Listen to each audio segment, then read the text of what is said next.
আমাকে বেশ কিছুদিন ধরে বিভিন্ন মহল থেকে হুমকি দেওয়া হচ্ছে, আমার প্রাণের উপর হুমকি এসেছে। এবং গতকাল রাতে আমি যখন আমার কাজ শেষ করে, আপনারা জানেন যে আমি একজন কর্মঠ মানুষ, আমার কাজ করতে হয় প্রতিদিন। আমি কাজ থেকে যখন রাতে ফেরত যাচ্ছিলাম আমার ডিওএইচএসের বাসায়, আমাকে একটি মোটরসাইকেল চালক আমাকে ছায়ার মতো ফলো করে।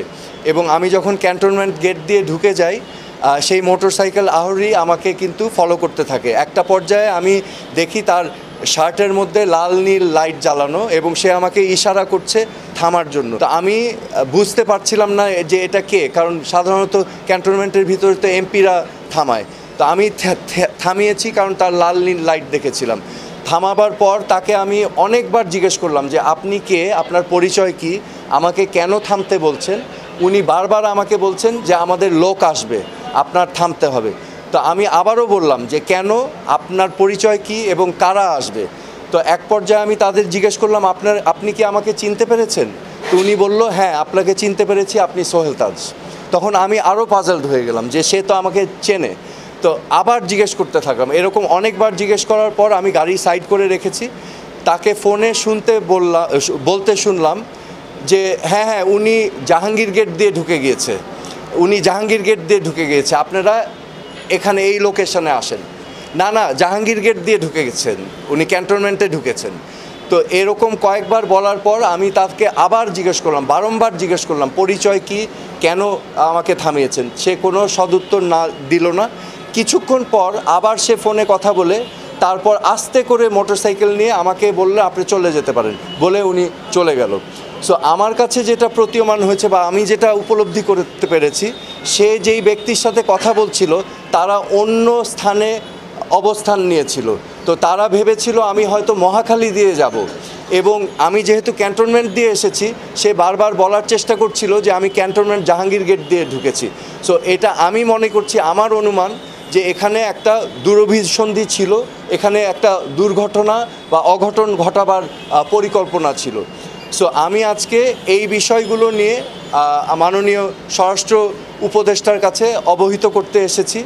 এবং আমি মনে করি যে বাংলাদেশের সকল নাগরিকের ব্যক্তি নিরাপত্তার অধিকার আছে, এবং আমি তাকে বলেছি যে আইন শৃঙ্খলা পরিস্থিতি অবশ্যই যেন অতি দ্রুত উন্নতি করেন, এবং উনি আশ্বাস দিয়েছেন যে উনি দেখছেন এবং সার্বিকভাবে ওনার মনোযোগী হয়েছেন।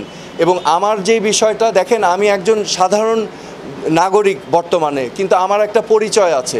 তো এই পরিচয়ের কারণে অনেক মহল থেকে কিন্তু অনেক কিছু করারই হয়তো প্রয়াস থাকতে পারে। তো সেই জন্য আমি তাকে বলেছিলাম এবং অবহিত করতেই আমি এসেছি। আমি নিজেকে সাধারণ নাগরিক মনে করি। আমি আমার নিজের গাড়ি চালাই, আমার ড্রাইভার নাই, আমি নিজেই যাতায়াত করি। আমি চেষ্টা করি একদম সাধারণ মানুষের মতোই চলাফেরা করতে। আমার একটা ফিটনেস সেন্টার আছে, আমি সেখানে কাজ করে আমি আমার দিন চালাই। হ্যাঁ, তো আমি অনেস্টির সাথে আমি কাজ করেছি। আমি যখন স্বরাষ্ট্র প্রতিমন্ত্রী ছিলাম, আমার দায়িত্ব আমি নীতির সাথে, আদর্শের সাথে, সততার সাথে আমি পালন করতে চেয়েছি। আমি অন্যায়, অনিয়ম, দুর্নীতির বিরুদ্ধে সোচ্চার ছিলাম এবং পদক্ষেপ নেওয়ার চেষ্টা করেছি। পরবর্তীতে আমি পদত্যাগ করার পরেও সময় সময় কিন্তু আমার উপরে নানাভাবে নানা কিছু করা হয়েছিল। 2013 সালে আমার এক ভাগিনা রাকিবকে পুলিশ নিয়ে নির্যাতন করেছিল, সেটা নিয়েও মামলা হয়েছিল।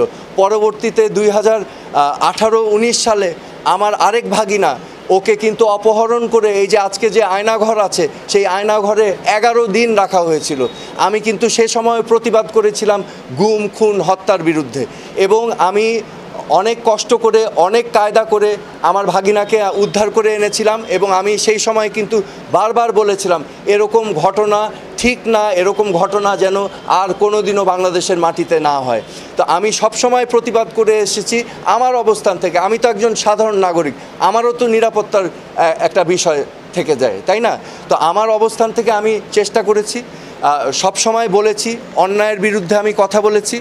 এবং বর্তমানে আমি যেটা ফিল করছি যে এখানে যেহেতু একটা পরিস্থিতি বিরাজমান আছে, এখানে বিভিন্ন মহলের থেকে স্বাভাবিকভাবে হতে পারে। আমার আরেকটা পরিচয় আছে, আমি বাংলাদেশের প্রথম প্রধানমন্ত্রীর সন্তান। তো আপনারা স্বাভাবিকভাবেই বুঝতে পারছেন যে আমি সাধারণভাবে চলার চেষ্টা করলেও এই পরিচিতিগুলো কিন্তু আমাকে ছাড়ছে না। তো সেই কারণেই আমি আমার নিরাপত্তা নিয়ে একটু শঙ্কিত, কারণ আমারও অধিকার আছে একজন সাধারণ নাগরিক হিসাবে বেঁচে থাকার। এই ঘটনা যেগুলো ঘটেছে আমি সুস্পষ্টভাবে আগেও বলেছি, হত্যা, গুম, নির্যাতন, মানুষের গণতান্ত্রিক অধিকারকে বিলুপ্ত করা, এগুলোকে আমি কোনোদিনও সাপোর্ট করিনি এবং আমার অবস্থান থেকে আমি সবসময় এটার প্রতিবাদ করে এসেছি যতটুকু পেরেছি আমি, কারণ আমারও নিরাপত্তার বিষয় ছিল। স্বরাষ্ট্র উপদেষ্টাকে জানিয়েছি এবং ওনার সাথে আলাপ করে আমি এখন সেনাবাহিনীর প্রধানের কাছে আমি আহ্বান করব যে আমি যখন ওই গেট দিয়ে ঢুকেছিলাম, জাহাঙ্গীর গেটে কিন্তু হাই রেজুলেশন সিসিটিভি ক্যামেরা আছে। তো আমাকে যেই মোটরসাইকেল ফলো করেছিল, আমার বিশ্বাস সেই মোটরসাইকেলের লাইসেন্স প্লেট বের করে তার পরিচয় নির্ধারণ করা সম্ভব, সেনাপ্রধান যদি চান। হ্যাঁ, আমি টাইমটাও বলে দিচ্ছি, আমি জাহাঙ্গীর গেট প্রবেশ করেছি 10:50 বা 51 থেকে 10:55 বা 56-র মধ্যে গতকাল রাতে। আমি সেনাপ্রধানের কাছেও জানতে চাবো এটা যেন উনিও তদন্ত করেন, কারণ আপনারা জানেন যে এখানে ঢাকা মহানগরের পুলিশ কমিশনারও ছিলেন, এখন ওনাদের এখতিয়ার নেই ক্যান্টনমেন্টের ভিতরে। সো আমি সেনাপ্রধানের কাছেও আহ্বান জানাচ্ছি এটা তদন্ত করার জন্য। কোনো সমর্থিত সূত্র নয়, বলা হচ্ছিল যে আপনি আওয়ামী লীগের হাল ধরবেন এবং এই জন্য এই ধরনের কোনো পরিস্থিতি হয়েছে কিনা এই বিষয়ে কোনো আমার কথা স্পষ্ট, আমি বারবার বলেছি আমার রাজনীতিতে আসার কোনোই আগ্রহ নাই। এই পচা, নোংরা, নষ্ট রাজনৈতিক কালচারে আমি আসার ইচ্ছুক না। আমি মনে করি যে কোনো রাজনৈতিক দলের উপরেই প্রতিহিংসা বা নিপীড়ন করা সঠিক না, সেটা যেই দলই হোক। হ্যাঁ, সো এখানে অনেক নিরীহ নেতাকর্মীরা আছেন, তাদের উপরে অত্যাচার নির্যাতনের আমি নিন্দা জানাচ্ছি। পাশাপাশি আমি আওয়ামী লীগকে বলবো এবং সকল রাজনৈতিক দলকে বলবো, একটু আত্মসমালোচনা এবং আত্ম উপলব্ধি করে অনুশোচনাটা খুবই প্রয়োজন ভবিষ্যতে এগিয়ে যাওয়ার জন্য।